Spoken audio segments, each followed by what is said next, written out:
Her daughter-in-law stood in front of the 54th billboard, arms folded, no caption. She once whispered, "His mom's not a good look for our brand." Now she wore that brand on her back, legally stripped of it. Carla, the mother-in-law they tried to erase, said nothing.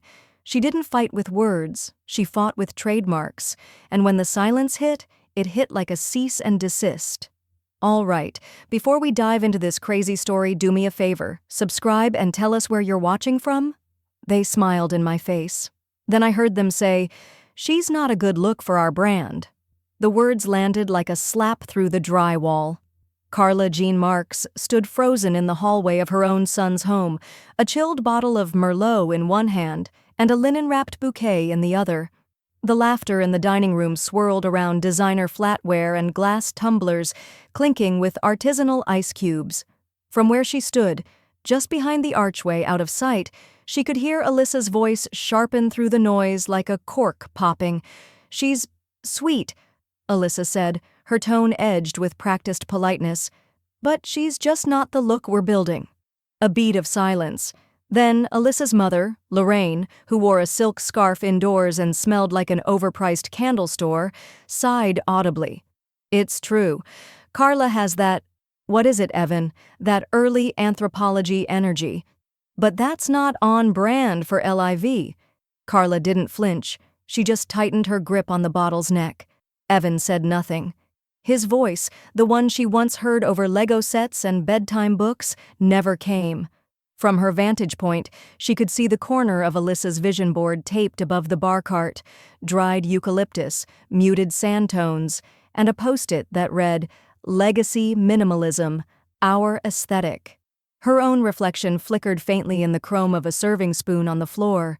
She looked like a guest waiting to be welcomed. She'd been invited, hadn't she? Still unseen, she turned and set the wine down on the console table in the hallway. It was good wine. Santa Barbara Coast, 2014, with depth and balance. She wiped her palms on her slacks, not out of nerves, but precision. That was how she had survived in boardrooms for 3 decades, never letting her sweat show. Branding was detail work, and detail was everything. "Carla?" Alyssa's voice rang out from the kitchen. "You okay?" Carla stepped forward, face composed. "Just putting the wine down. Didn't want to risk dropping it." Alyssa beamed with lips, not eyes. "Perfect. Come join us. We're brainstorming the mood for the launch." Carla nodded, gliding into the room as if nothing had broken, as if she hadn't just been declared off-brand in her own family. She kissed her son's cheek lightly. He didn't meet her eyes. The dinner unfolded like a staged photo shoot. Carefully disheveled linen napkins, microgreens in mason jars, and someone saying sustainability every 4 minutes. Carla contributed gently, asked about suppliers and fulfillment partners. No one asked about her, about the years she had spent building brand identities for firms that went on to IPO. By dessert, the room buzzed with champagne and affirmation. Alyssa's father said something about vertical scaling, and Lorraine clasped her hands like a debutante's mother. Carla slipped out early, leaving her bouquet in a clear glass vase on the island. The wine remained unopened. At home, she changed into soft flannel and pulled her laptop onto the couch. The quiet was deep, intimate. No ambient jazz, no laughter polished for show, just the soft hum of the refrigerator and the ticking of the mantel clock she'd almost donated last year. She typed into the search bar with clinical calm, "How to search if a brand is federally registered." The website loaded slowly, clunky and bureaucratic like all government things. She clicked through the database, heart rate steady. She typed in the letters LIVA, match came up. Her eyes narrowed. 54. Lifestyle and values, no live trademark, no pending application, no ownership. Her mouth twitched, not quite a smile. She sat back against the cushions, the glow of the screen casting her in grayscale. They had a vision board. She had a legacy of ironclad NDAs and 10,000 billable hours. Her fingers hovered over the keys again, this time with something closer to purpose. She opened a fresh document and began to type. Just notes at first. But precise, surgical. Because sometimes revenge doesn't need a stage, it just needs a signature in the right form. She finds the name LIV, Lifestyle in Values. No trademark listed. They had a vision board. I had a filing cabinet full of NDA clauses. Carla's smile was small, but it had edges now, sharp, legal ones. She sat in her breakfast nook the next morning, a cup of coffee going lukewarm beside her as she clicked through domain registrars. Her reading glasses sat low on her nose, but her posture was straight, backlit by morning light pouring through gauzy curtains. The laptop screen reflected in her lenses, rows of web addresses and IP searches flickering like code in a spy movie. LIV by ALYSSA.com, available. LIVwellness.co, taken. LIVofficial.org, available. She began a list, methodical, unhurried. The wine bottle from the night before still sat unopened on the counter. She looked at it once, then turned back to the screen. She wasn't interested in drinking. Not when there were signatures to secure. Within the hour, a ping hit her inbox. Alyssa had posted a teaser on Instagram, minimalist beige background, serif font, all lowercase. Number LIV by Alyssa. Coming spring 2025. Carla tilted her head slightly. The comment section was small, but enthusiastic. The kind of curated buzz that smells like soft launch and influencer backing. She clicked through the tag. No LLC registered, no legal footprint yet. Just aesthetics and hashtags. Her lips parted just enough to whisper, "Rookie move." By 11 a.m., she was driving north on the 405, windows cracked, the wind whipping through her silver-streaked hair.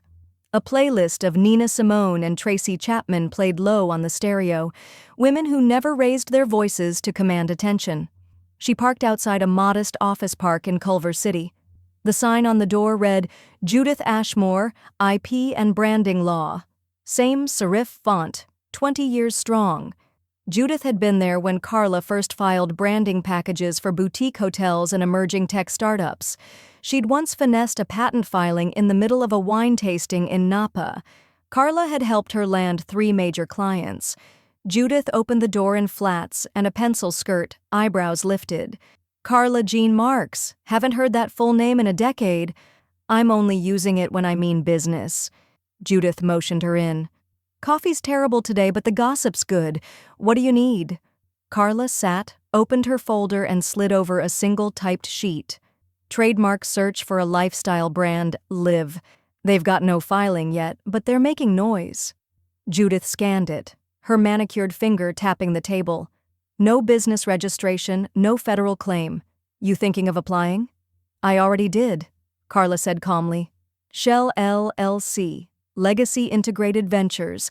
I filed in all classes covering personal wellness, digital branding, and media consulting. Judith's lips curled.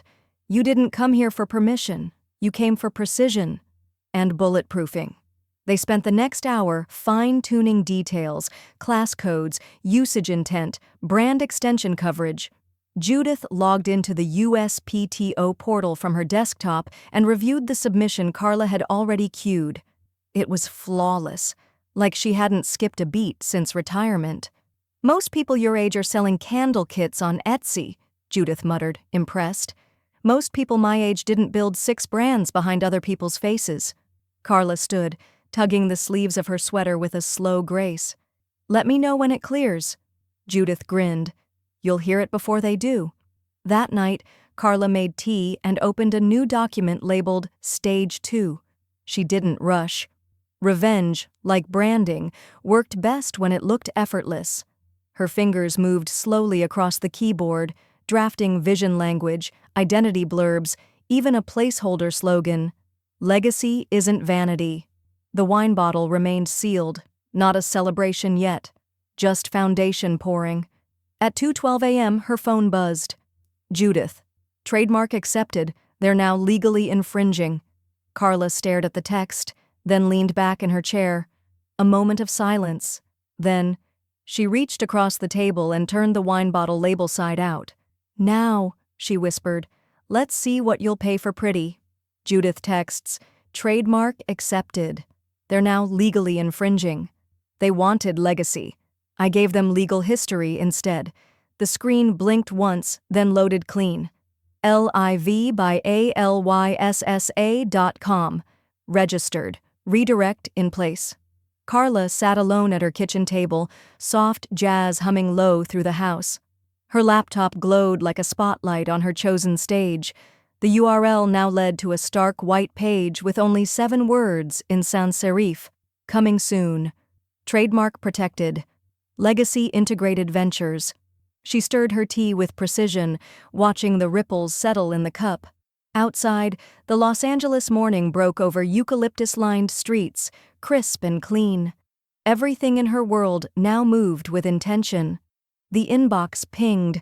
Alyssa's Instagram was flooded with confusion, followers complaining about the broken link in her bio. Someone had messaged, "Are you hacked?"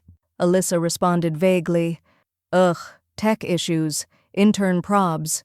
Carla's eyes twitched at the word, international, as if that explained away legal registration, corporate redirects, and ironclad digital footprints.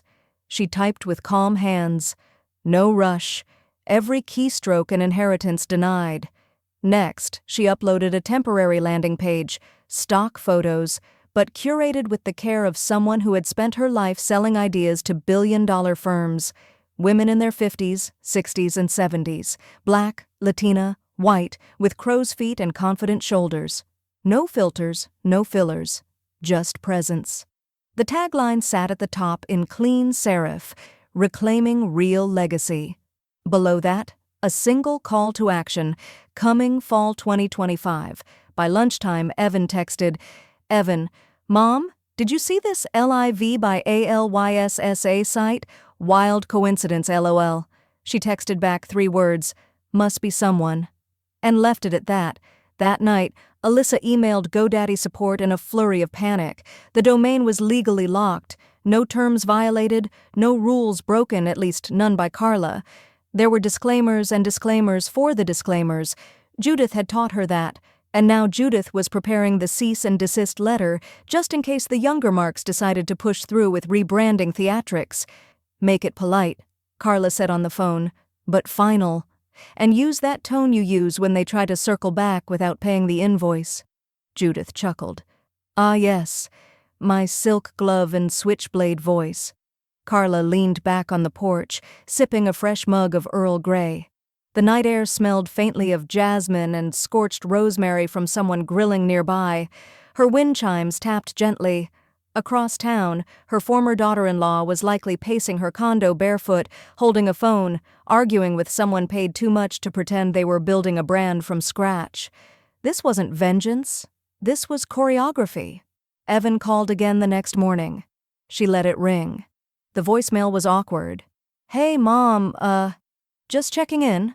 Alyssa thinks there's a tech glitch or something. Let me know if you hear anything." Carla turned the phone screen down and went back to slicing lemons. Her kitchen smelled like citrus and calm intent.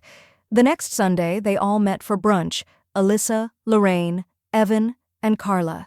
A curated coastal restaurant in Santa Monica, with driftwood decor and overpriced eggs. Alyssa looked tense, hiding it behind her cropped white blazer and colorless lip balm. Lorraine wore oversized sunglasses indoors. Evan picked at his avocado toast like it had secrets. Carla arrived 5 minutes late. She wore navy linen, hair swept into a twist, sunglasses perched on her head. Not hiding, just present. Small talk fumbled its way through mimosas. Then Lorraine snapped. "This," she hissed, voice low but lethal, "isn't funny. You're sabotaging the brand." Carla tilted her head, utterly still. "Excuse me?" Lorraine leaned forward, her diamond tennis bracelet catching light. "We know it's you. Redirecting domains, trademark threats. This is childish." Carla blinked once, then took a sip of her iced tea. "A domain anyone could have bought," she said softly.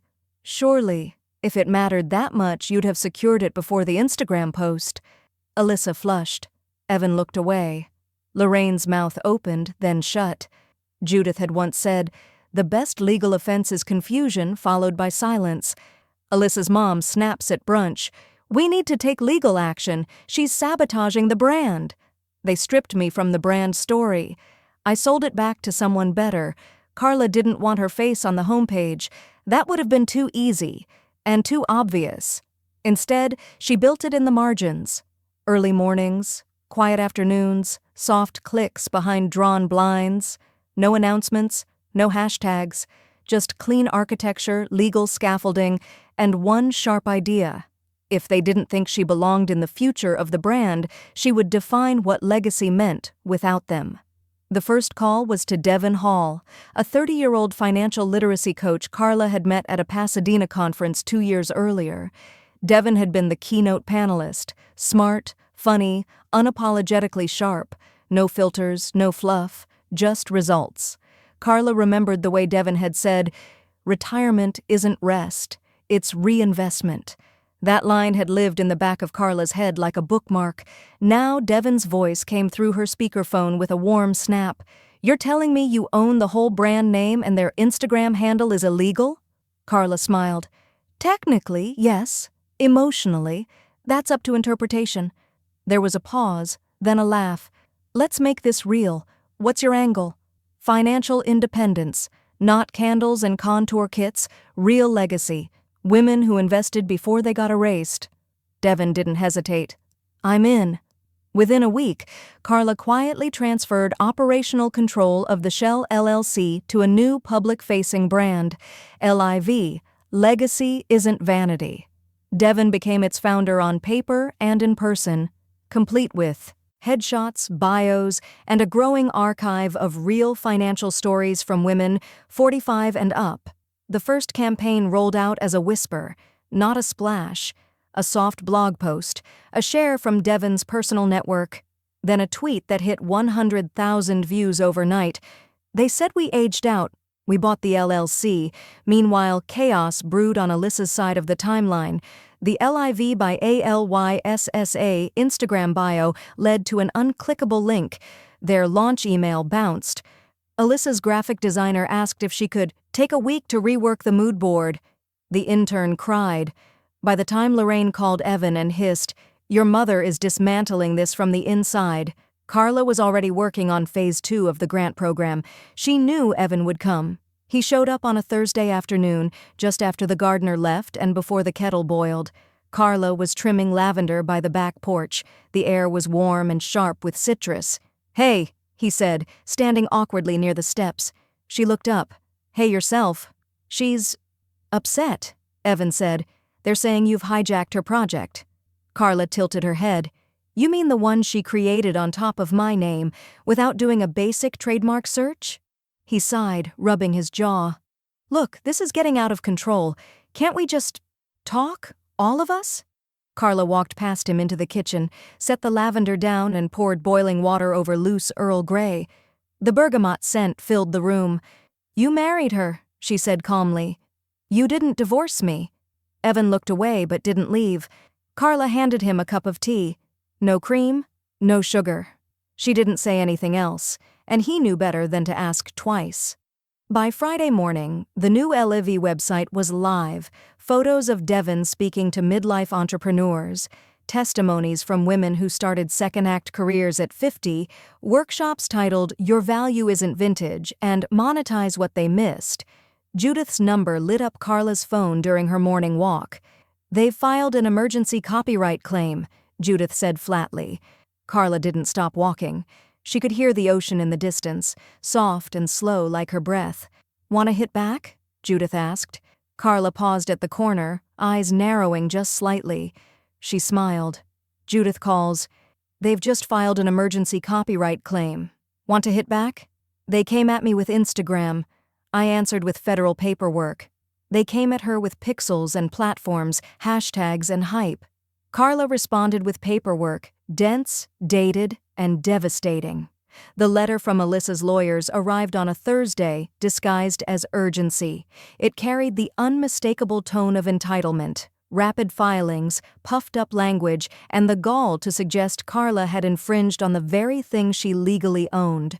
It was signed with authority but built on air. Their evidence leaned heavily on Instagram timestamps and an unpaid intern's folder of branding mock-ups. Carla read it twice, eyes narrowing, then reached for her red leather binder, the same one she had used during her tenure consulting for Fortune hundreds. Her hand lingered on the clasp before flipping it open. Inside, she had documented every step: original draft files, domain purchase receipts, a notarized letter of brand intent dated 3 months prior to Alyssa's soft launch teaser, even a recorded Zoom call with Judith discussing use case language for filing under Class 35. That evening, the kitchen filled with the scent of bergamot and honey as she brewed her usual tea. She placed the binder on the kitchen table, angled perfectly under the overhead light, and photographed each key page one by one. No filters, just facts. Each image uploaded neatly into a shared folder she and Judith had titled Stage 2, Defense. By morning, Judith had filed the federal IP defense counterclaim. It was concise, unflinching, and backed with hard data: first-use precedents, commercial intent, and legal class priority. Every sentence was weighted with precision, like a scalpel wrapped in velvet. Carla didn't need to say anything. The document spoke louder than outrage ever could. That same afternoon, she posted one message on the official LIV account. No hashtags, no commentary, just a quiet announcement with a black and white image of a woman standing at the edge of a canyon at dusk. Excited to debut a brand rooted in real work and real women. Coming soon. The comment section started slowly, then accelerated. Messages trickled in, one from a retired nurse in Arizona, another from a former VP turned freelance coach in Chicago. Finally, someone sees us. I've waited years for something that speaks our language. Within 24 hours, the post had crossed 50,000 impressions. Liv, her version of it, was being passed hand to hand in private groups, email lists, and quiet circles where reinvention lived in real skin and gray roots. Across town, Alyssa's investors were not pleased. An anonymous screenshot surfaced on Twitter, Slack messages from Alyssa's design team questioning the brand's legality, and scrambling to pull deliverables offline. One investor reportedly withdrew funding, citing unclear IP structure and brand instability. Alyssa's PR manager sent a frantic internal memo, later leaked, that read, "Can we please confirm who actually owns what before we send the next press kit?" By Saturday, Carla was back in her garden, pruning sage and tomatoes. The sun was soft, the breeze warm against her collarbone. Her phone buzzed quietly in her back pocket. It was Lorraine. The message was short, stilted. "Can we meet, just the two of us?" Carla responded with a time and place: Ink and Bean, a tucked-away cafe in Costa Mesa with cement floors, repurposed wood counters, and no Wi-Fi strong enough for drama.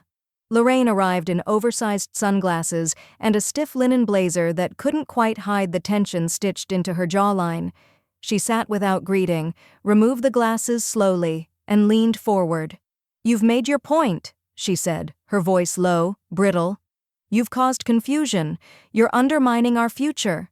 Carla didn't reply. Instead, she reached into her leather tote and withdrew a manila folder, thick, neatly sealed, and slid it across the table like a closing argument. Lorraine looked down at it, blinking. "What is this?" Carla's voice was calm, unhurried. "You are hereby ordered to cease all use of the term LAV in commerce, media, and affiliated platforms, effective immediately." Lorraine's hands trembled as she pulled the flap open and began reading. Her fingers tightened against the corners of the letter as the scope of it became clear. This could destroy everything she's built. Carla looked down at her tea. She built on borrowed land. And now what? You want to humiliate her? Carla finally met her gaze. I want her to stop stealing things she didn't earn. Lorraine sat back, stunned, as if winded by a blow she hadn't seen coming. For once, she didn't have a comeback ready. Carla stood, collected her bag, and nodded toward the envelope. "You'll want to read the second page. That's where the deadlines are." Then, without another word, she walked out into the California sun, leaving behind a woman who'd mistaken silence for surrender. Carla slides a letter across the table. "You are hereby ordered to cease all use of ELIV." They wanted aesthetics. I filed intention. They redesigned the brand in pastel tones and apology fonts, hoping that soft curves and vague mission statements would erase the cease and desist still echoing across their inboxes.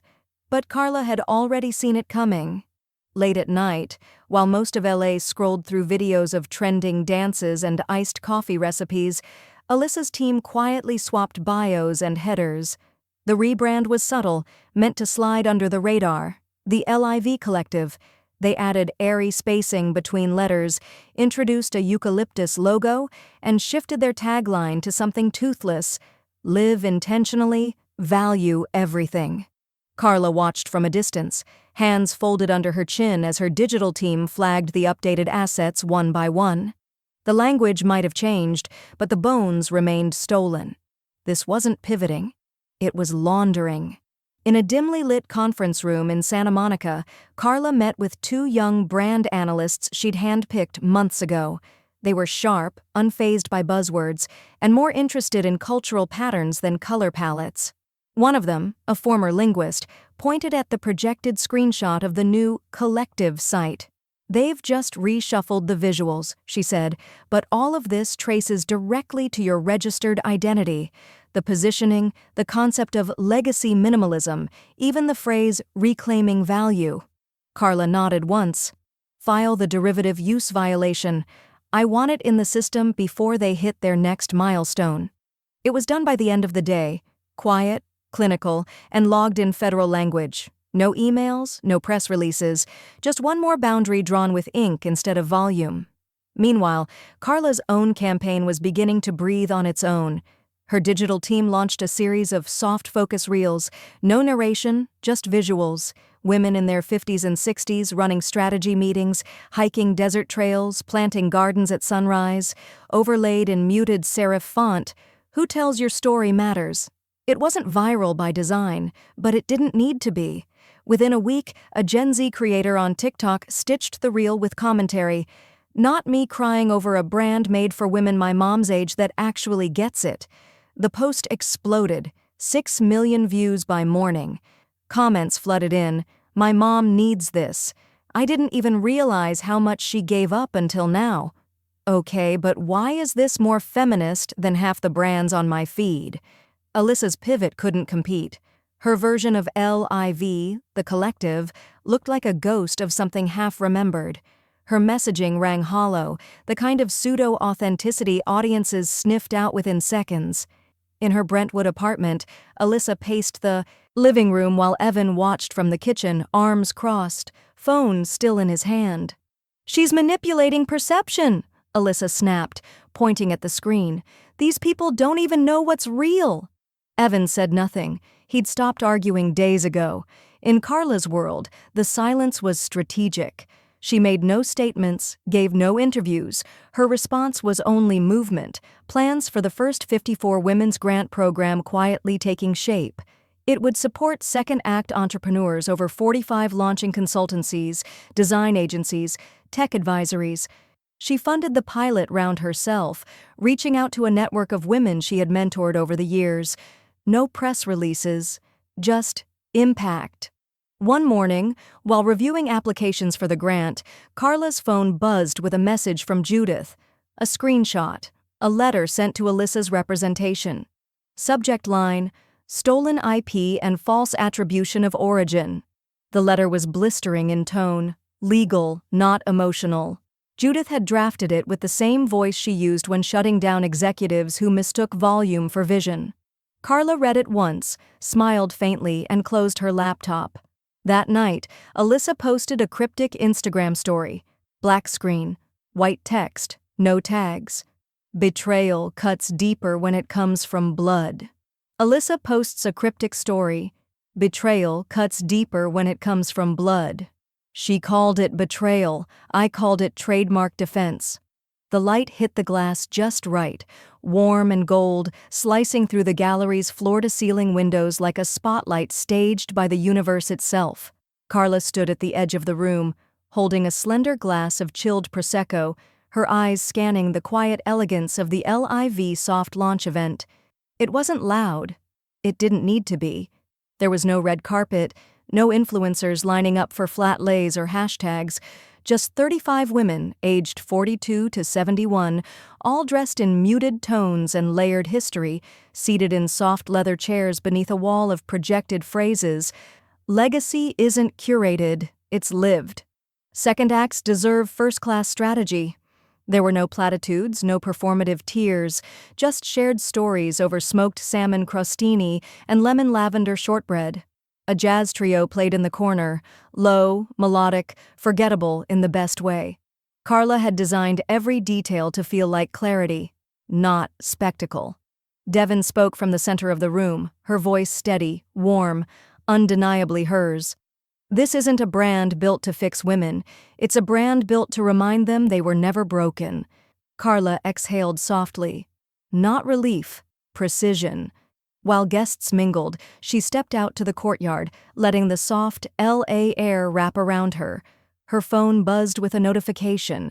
Twitter, or rather a screenshot. Someone had posted an Instagram story from Alyssa's brand consultant, a series of panicked DMs overlaid with a question that twisted with irony. Are we being impersonated? The consultant tagged no one, but the implication was clear. The quiet launch, the branding language, the tone, it all looked familiar to them, like they were staring at a better version of their own unfinished idea. Only it wasn't stolen. It was legally, fully Carla's. Within hours, the screenshots began to ripple. One investor tweeted cryptically, "If you don't do your IP homework, someone else will write your pitch deck for you." A well-known PR firm announced it was stepping back to assess brand clarity, and by nightfall, Alyssa's last sponsor quietly removed their product placement from her archived reels. Carla returned to the event without a word. She didn't need to gloat. In the long game, silence often echoed louder than statements. By the time she got home, the scent of lilies, cut fresh from her garden, had filled the foyer. She slipped off her heels, padded barefoot into the kitchen, and played a voicemail on speaker as she poured water for tea. Lorraine's voice crackled through, tight and laced with defeat. "You've proved your point. We can stop the drama now. Can we talk privately, please?" Carla didn't pause. She pressed delete before the message finished. The kettle whistled. Later that week, Devon sent her a text. "You ready to stop hiding yet? Got a podcast interview request for you? Big one. Midlife momentum." Carla hesitated. She had declined media 10 times in the last 3 months, all under the excuse of timing. But timing, she now understood, was just another word for fear. So she replied, "Let's do it. Schedule it for next week." Devon's response was immediate. "That's what I'm talking about. Let's tell the story, your way." Carla closed her laptop and turned toward the window, watching the dusk settle over the city like velvet. The skyline had shifted slightly over the years, more glass, less grit, but it still held memory. The doorbell rang. She moved toward it slowly, unsure of who would arrive unannounced. It was Evan. He stood on her porch with his hands wrapped around a small box. His expression was tired. Not broken, but changed, in a way she hadn't seen since he was a boy with a scraped knee, unsure if crying would make it worse. "She says she's pulling out," he said softly, almost whispering. "She wants peace." Evan shows up at her door holding a box. "She says she's pulling out. She wants peace." They offered surrender. I hadn't even declared war. The box was lighter than it looked, matte black, tied with cream grosgrain ribbon, and resting on her doorstep like a final chapter someone else had decided to write. Carla lifted it with one hand, closed the door behind her, and placed it gently on the kitchen island. The sun had begun to tilt westward, casting long shadows across the floorboards. Outside, a neighbor's wind chime sang faintly against a breeze that smelled like dry sage and asphalt. She didn't touch the ribbon right away. She brewed tea first, chamomile this time, with a single curl of lemon peel, and let the ritual slow her pulse. When she did open it, she wasn't surprised by the contents. A bottle of Bordeaux from Napa, good but not great. A thick cream envelope with her name written in Alyssa's handwriting, rounded, perfect, insincere, and underneath a stapled contract with legal letterhead and passive-aggressive formatting. The offer was straightforward. $10,000 for the full transfer of the trademark rights, domain ownership, and related digital assets connected to the LIV brand. The language strained for neutrality, but it read like a plea disguised in professionalism. Carla read every word. Then once more, slowly, just to make sure. She didn't call Judith. She didn't write back. She placed the wine bottle on the edge of the island, reached for the paper shredder under the desk, and fed the contract through with steady fingers. Page by page. Not fast, not angry, just final. Then she sat down at her desk, opened Instagram and typed, "The things you name matter, but the people you erase, remember." Still living. She didn't check notifications after. She didn't need to. The next morning, Devon arrived with 2 lattes, a microphone, and an outline for the podcast interview they'd postponed 3 times. "You sure you're ready for this?" Devon asked, setting up in Carla's sunroom, where the light always softened everything except the truth. "I'm not angry," Carla said, adjusting her mic. "I'm exact. Let's begin." The interview wasn't loud. It didn't spike in volume or tears, but it cut clean. Carla spoke like someone who had measured her voice against silence and chosen precision every time. She talked about how branding wasn't just storytelling, it was ownership. She described watching herself get edited out of a family photo not by scissors, but by strategy, and how legacy, when left unguarded, became someone else's version of your truth. By the end of the hour, Devon didn't say anything. She just hit stop, quietly, and nodded. That night, the 54 inbox swelled with emails from women across the country. "I never saw myself in a brand until now. They said I was outdated. You made me feel inevitable. Please tell me how to protect what I've built." Carla read them in silence, one after another, like prayers spoken in reverse. She started small, one Zoom call, then another, no formal mentoring program, just focused conversations. A bakery owner in Missouri who'd lost her name to a conglomerate, a midlife app developer silenced by her own board, a ceramicist in Oregon with a logo but no filing. She told them the truth. Paperwork beats heartbreak, and silence can be a strategy if you hold it long enough. By Friday, her calendar was booked for the next 6 weeks. She stood by the window that evening, sipping sparkling water, barefoot on the cool tiles, when her phone vibrated against the counter. She glanced at the notification. Alyssa Marks has registered a new LLC, by Alyssa, LLC. Carla set her glass down. She walked to her office, flipped open her laptop, and typed into her domain registrar, byalyssa.com, available. She bought it with a single click. Alyssa files for a new LLC, by Alyssa, LLC. Carla buys the .com that night. She branded herself with my last name. I made it unmarketable. It was the arrogance of it that stopped Carla mid-pour, water cascading from the tea kettle into her favorite mug as her laptop screen flickered to life.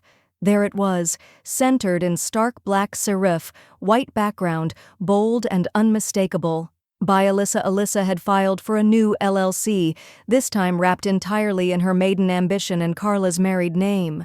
Not 54, not collective, not minimalism.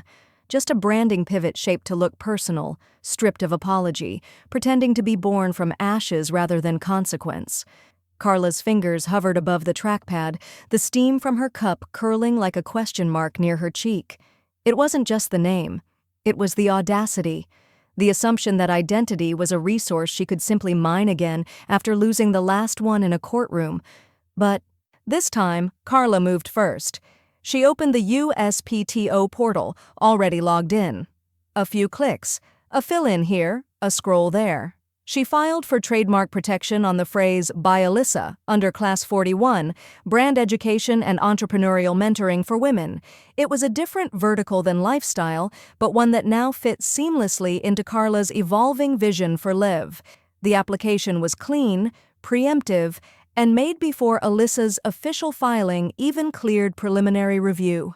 She didn't rush, she didn't have to. She filed it while the wind rustled outside and Nina Simone played low on vinyl. And when it was done, she closed the laptop without ceremony. 2 days later, the first flag appeared. Alyssa's application for by Alyssa returned marked, potential conflict, existing similar mark, pending legal review. Her lawyer likely reached for antacids the moment it hit their dashboard. Carla didn't post about it. She didn't gloat, but she did update her website bio. One sentence added beneath her credentials, founder of Liv, strategist, mother, still standing. Within hours, the bio was screenshotted and circulating. Someone on Twitter captioned it, "This is what generational strategy looks like." The post went viral. Then came the fallout. Alyssa's inbox flooded with alerts. Her agency team emailed in panicked threads, and Evan, poor Evan, sent Carla an email at 2:14 a.m. It was short, brittle, and angry in the way only misplaced loyalty can be. Subject: unbelievable. Message: you knew. You filed it before she even had a chance. Do you really hate her that much? Carla waited until morning. She didn't respond with emotions. She replied with a screenshot of her trademark timestamp and a single sentence: "I knew the law, she didn't." By late afternoon, Lorraine showed up unannounced at Carla's door, face pale and strained, hands wringing a leather clutch she never opened. "She's falling apart," Lorraine whispered. "She's spiraling. This was supposed to be her rebuild." Carla, standing in her foyer with the calm of a surgeon in post-op, met her gaze without blinking. "Then she should have built it on her own name." "You've ruined her future." "No," Carla said. "I made sure she earns one." The door closed slowly, and the sound of Lorraine's heels faded down the walkway like punctuation. A week later, Carla's next campaign launched. This time, it wasn't just about live or financial freedom or legacy. It was sharper, clearer, a series of black and white photos. Women in their 50s, 60s, and beyond, hands gripping pens, faces mid-laughter, meeting rooms, home offices, and corner desks. The campaign tagline: "Women who were underestimated, then trademarked." The impact was immediate: requests for interviews, speaking engagements, panel invitations. But Carla didn't accept them all. She chose carefully, purposefully. She wasn't building a brand now. She was building infrastructure, a blueprint for every woman who had ever been thanked and erased in the same breath. Then the email arrived. Subject line: "Your story, her impact." From Executive Producer, The Scale Factor Podcast. Message: "We've followed your journey. Our listeners need to hear what happens when a strategist outlasts the spectacle. Let's feature you on the next national episode." Carla stared at the message, lips parting slightly. Not in surprise, but in recognition. The story had stopped being personal. It had become a case study. A national business podcast wants to feature Carla's story. They underestimated my relevance. I made it a revenue stream. The mic was warm beneath her fingers, the padded studio silent except for the soft hum of recording equipment and the faint scent of pine cleaner. Across from her, the host of the Scale Factor podcast leaned forward with practiced interest, but Carla already knew how this worked. She had once coached CEOs through media training. She knew the difference between rehearsed listening and real curiosity. Still, she didn't flinch. She didn't preamble. "They said I was a bad look," she began, voice even and low. "So I gave the world something better to see." The host blinked, momentarily thrown by the lack of build-up. Carla didn't wait. "I worked in branding for 30 years, made other people visible. The moment I retired, I disappeared.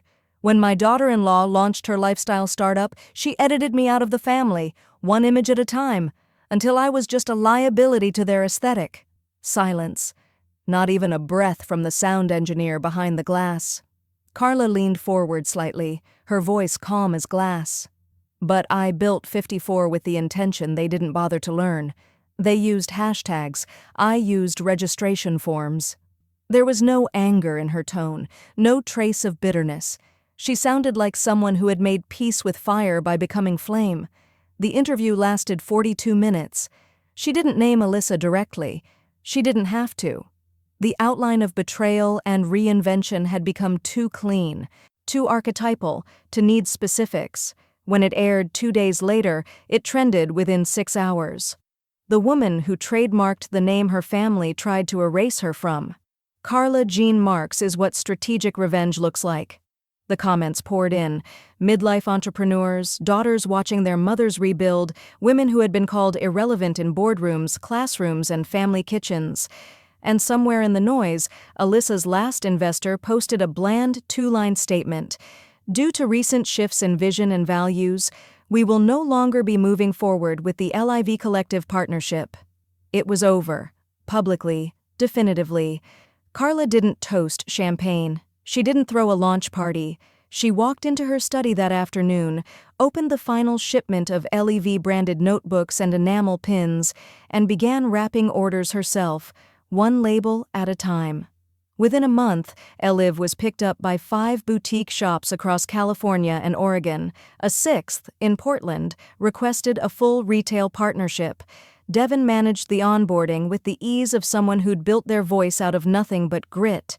Meanwhile, Carla's inbox shifted again, from strangers seeking inspiration to women offering collaboration, a real estate broker in Minneapolis, a food truck co-founder in Santa Fe, a private speech coach from Atlanta, all midlife, all invisible until now. She accepted some, quietly, selectively. No contracts longer than 2 pages, no branding sessions with people who couldn't define their values in one sentence. She didn't scale, she deepened. That was the difference between revival and empire. She wasn't building something big, she was building something that couldn't be taken. One afternoon, while packaging a grant acceptance kit for a woman launching a creative agency in Baltimore, Carla's phone rang. She almost ignored it, but the name on the screen made her pause. Evan. She let it ring once more before answering, her voice steady. Yes? He exhaled on the other end. Not shaky, just careful. She wants to talk to you, he said. Not to argue, not to fix anything, just to apologize. In person. Carla stood in her living room, the floor warm under bare feet, the scent of jasmine drifting in through the screen door. She didn't answer right away. She just looked at the stack of orders behind her and the sunlight catching the corner of the original 54 trademark certificate on her bookshelf. The pause stretched long enough to say everything. Evan calls. She wants to apologize. To you, in person. She wanted peace. I wanted memory. Carla arrived 10 minutes early. She always did. The cafe was half full, quiet, nestled on a street corner in Westwood where jacaranda trees shed violet petals like slow confetti. She chose the corner table near the window where the light filtered through softly and conversations stayed low. It smelled like citrus polish, rosemary focaccia, and the faint metallic hum of a well-used espresso machine. She didn't order right away. She wanted Alyssa to walk into the silence she had built. When the door opened, Alyssa entered like someone stepping onto unfamiliar ground. She was thinner than before, the kind of thin that wasn't aesthetic, just restless. She wore soft beige, an oversized coat too warm for the weather, and sunglasses she didn't take off until she was already seated. Carla said nothing. She just looked at her, calm and unreadable, like the ocean before it decides which way to break. I wasn't trying to erase you, Alyssa said, voice tight. It just started moving fast. We had money on the table, investors. My mom kept saying optics matter, that Evan wouldn't push back if we just kept it clean. It got away from me. Carla stirred her tea slowly, a slice of lemon floating at the rim like punctuation. She said nothing. Alyssa kept going, her fingers curled around a sweating glass of white wine. I was scared. And you're you. I thought maybe it was safer to make space by trimming history, not because you weren't valuable, just because... Carla finally looked up, voice level. Because I didn't match the palette. Alyssa winced. That's not... You erased me in front of people who never knew me, Carla said, her tone sharper now but still controlled. You edited me out of a narrative I helped build, and you thought I'd stay quiet because I smiled through dessert. A flush crept up Alyssa's neck. The glass slipped in her hand slightly, clinking against the coaster. Outside, traffic murmured by, and someone laughed too loudly from the sidewalk patio. Inside, the air tightened between them. I don't want to fight anymore, Alyssa whispered. I never did. A pause. Alyssa's hands fidgeted with the paper napkin. What can I do? How do I fix this? Carla looked past her for a moment, then back. Be invisible, she said, for a while. Let the people you tried to silence have the floor. It wasn't cruel. It was clean. Alyssa blinked hard, then nodded once. She reached for her bag, slowly. There was no hug, no handshake, just the scrape of a chair against tile and the quiet sound of retreat. Carla sat for a while after she left. The light had begun to shift. Softer now, gold folding into the cafe like a blanket. She finished her tea, not because she wanted to, but because she had nowhere to be that needed rushing. When she finally stepped outside, the breeze was cooler than she expected. Her shoes tapped softly against the pavement, jacaranda petals sticking to the edges of her soles as she walked. She didn't take the direct route home. She wandered a little, let the city hum around her. The smell of warm concrete and distant orange blossoms settled in her chest like closure. Her phone buzzed just as she turned onto her block. It was Judith. She answered with a quiet, "Hello?" Judith didn't waste time. "You've been nominated for Women in Brand Power, National Spotlight, ceremony in New York. You're on the list." Carla stopped in the middle of the sidewalk. "Is it public yet?" she asked. "Not yet," Judith said, "but you'll need a statement soon. People are already asking for comment." Carla looked up. The sky was wide and clean above her, the kind of pale blue that made everything beneath it seem a little more honest. She smiled, not broadly, just enough for herself. "Let them wonder a little longer," she said. "Let the silence say it first." Judith calls, "You've been nominated for Women in Brand Power." She saw branding. I built meaning. The nomination email sat unread in Carla's inbox for nearly a full day, not because she wasn't flattered, but because she was choosing her answer. Women in Brand Power, the annual list, New York stage, polished lights and step-and-repeats. It was the kind of honor people campaigned for. But Carla had no appetite for solo spotlights. Not anymore. Not after seeing what visibility without depth really looked like. She called Judith that evening, the sky outside streaked in gold and smoke blue. "I'll accept," she said, "but not as a headliner. I want a panel. All women over 50, real founders. I'm done being the only one in the room who's been underestimated." Judith laughed, low and proud. "That'll make them nervous." Carla smiled into her tea. "Good." In the weeks that followed, the press turned its lens again toward 54, but this time the narrative had matured. No longer just a revenge arc, no longer the woman who outfiled her daughter-in-law. Now, the story deepened. Live by legacy, the brand that got it right. How Carla Jean Marks built more than a moment. From a race to essential, one strategist's second act.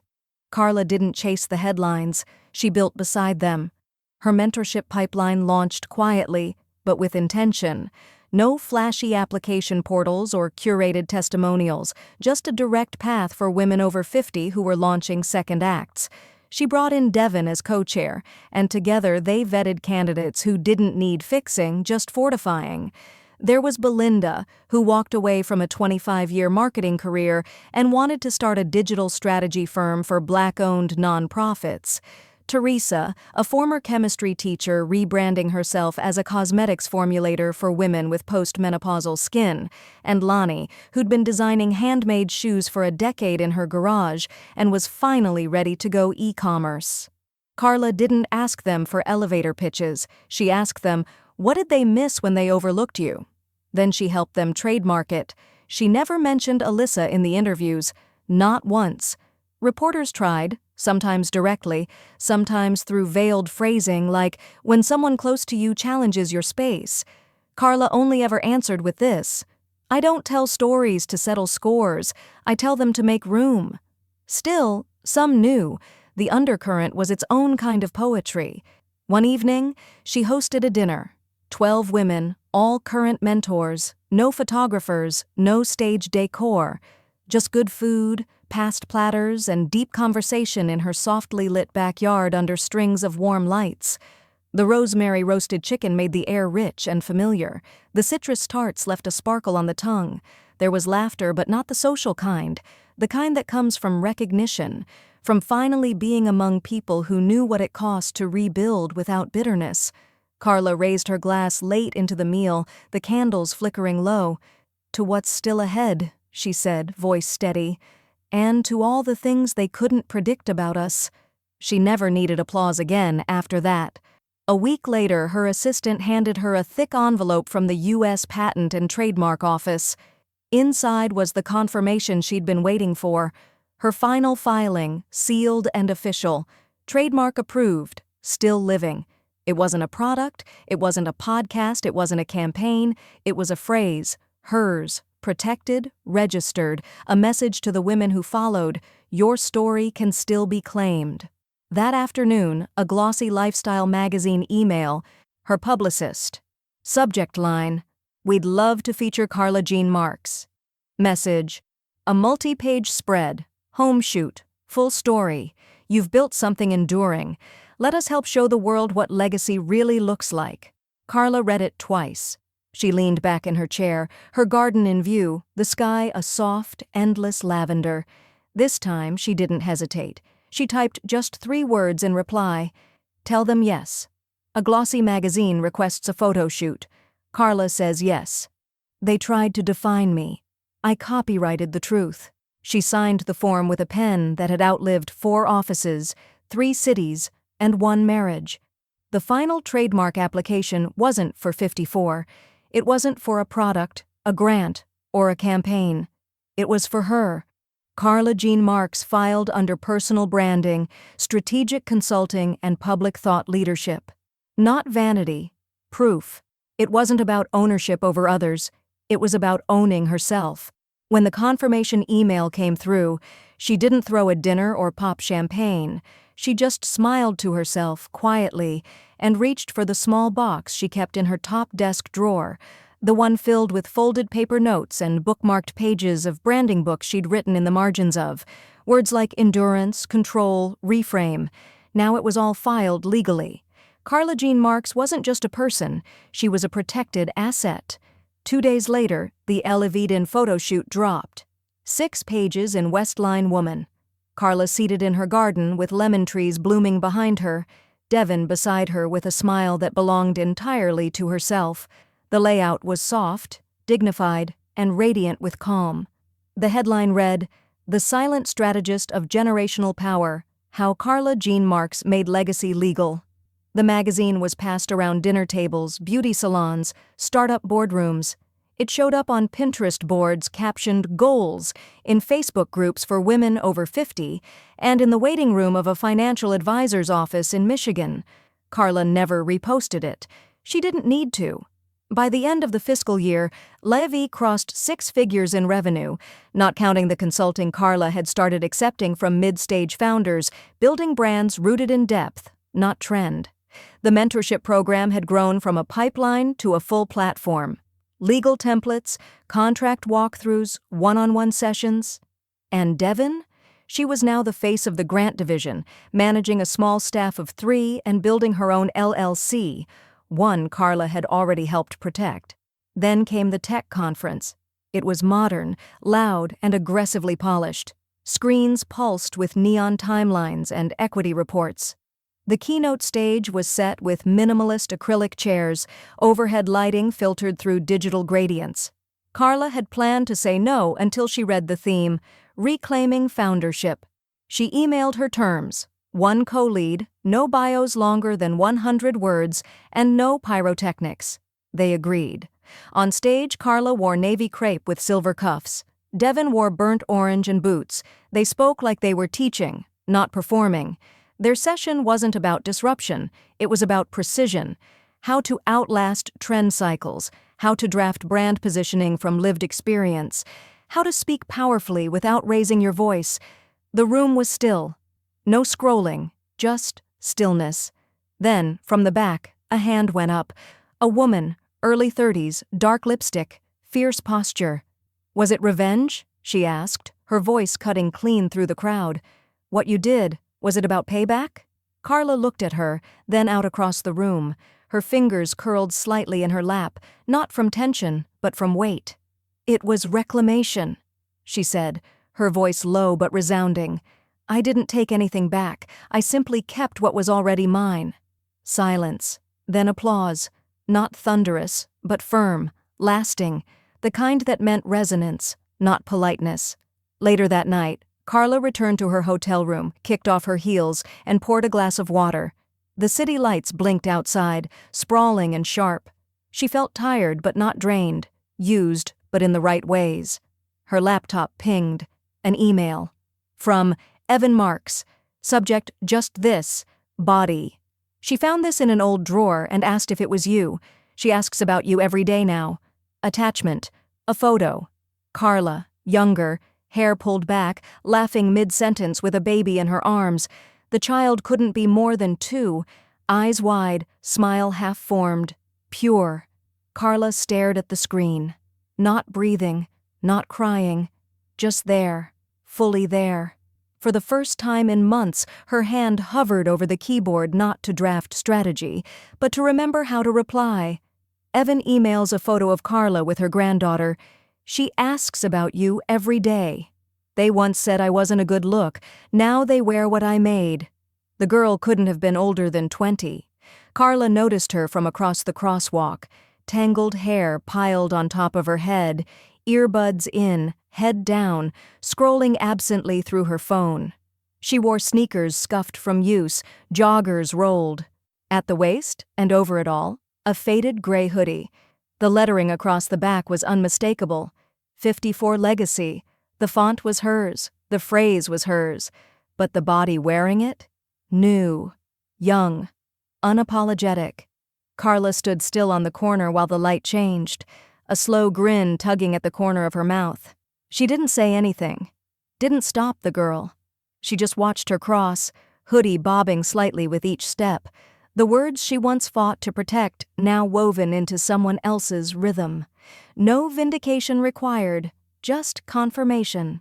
That afternoon, the mail came late. Carla sorted through the usual stack of print catalogs and donation requests until she reached the envelope, handwritten, postmarked from Ohio. She opened it on the back porch, setting her tea beside her. Inside was a card, simple and uncoded, the kind you could buy in a box of 12 at a grocery store. The handwriting was round and tentative. Dear Carla, I'm a new mom. I used to think I missed my chance. Then I heard your story on a podcast.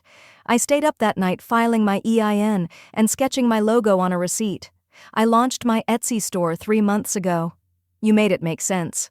Thank you for not disappearing. Marina B. Carla held the card for a long moment, the paper soft beneath her fingertips. She let the words settle, not on her skin, but in her chest. They didn't land like praise. They landed like purpose. She went inside, pulled out the trust documents from her filing cabinet, and sat at the dining table as the sun shifted through the skylight above her. Slowly, deliberately, she added the final clause. Upon her passing, 100% of LIV's profits and equity holdings would transfer to women-owned nonprofits specializing in business education and legal literacy. No PR announcement, no feature story, just architecture. Quiet, lasting architecture. When she called Devin later that evening, her voice was lighter than it had been in months. "Let's do one last campaign," she said. "A finale. Then I'm done." Devin didn't ask if she was sure. She just asked, "What's the tagline?" Carla smiled, watching the last light disappear across the canyon horizon. "Trademark your value before someone else tries to."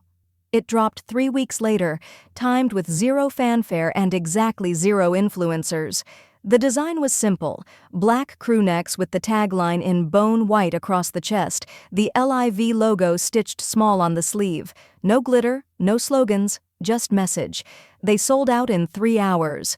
By noon, screenshots flooded Carla's inbox. Lawyers in New York, artists in Santa Fe, doulas in Mississippi, tech founders in Portland, women who knew what it meant to be polished and invisible. Now they were visible by choice. Carla didn't go online to check the analytics. She took a walk instead. She stopped by a bookstore. She bought plums. She felt the cool stretch of early spring air along her arms. That night, just before bed, her phone buzzed. It wasn't a message or a call. It was a post. Alyssa, Instagram, no caption. The photo, her standing in front of a 54 billboard, arms folded, face unreadable.